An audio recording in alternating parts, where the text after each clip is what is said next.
அஸ்ஸலாமு அலைக்கும் வரஹ்மத்துல்லாஹி தஆலா வபரகாத்துஹு. கண்ணியத்திற்குரிய ஈமானிய சொந்தங்களே, அல்லாஹ் ரப்பல் ஆலமீன் நம்மை ரபியுல் ஆஹிருடைய மாதத்திலே வைத்திருக்கிறான். இறை நேசர்களை நேசம் கொள்ள வேண்டும். கௌசனா முஹீதீன் அப்துல் காதர் ஜீலானி அவருடைய பெற்றோர்கள் அவருக்கு வைக்கப்பட்ட பெயர் அப்துல் காதர் மாத்திரம்தான்.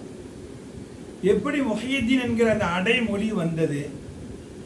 இப்போ அவர் இருக்கக்கூடிய இந்த ஊரிலே இவர்கள் மார்க்கத்துடைய பிரச்சாரத்தை மேற்கொண்டார்கள். அப்ப தீனை உயிர் வைத்து கொடுத்தார்கள். தீனுக்கு உயிர் கொடுத்த அடையாளத்தின் வெளிப்பாடாக முஹியத்தீன், மார்க்கத்துடைய உயிர் என்பதாக அடைமொழியோடு இன்று வரை அழைக்கப்படுகிறார்கள்.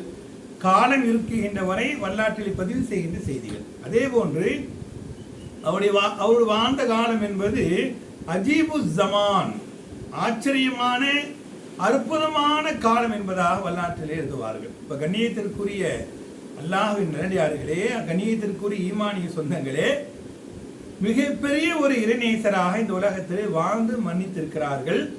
அது மாத்திரமல்ல, நபிகள் நாயகம் ஸல்லல்லாஹு அலைஹி அவர்களையே மனாமிலே கனவிலே பார்த்திருக்கிறார்கள். அவர்களே தன்னுடைய மகனை அழைத்து சொல்கிறார்கள்.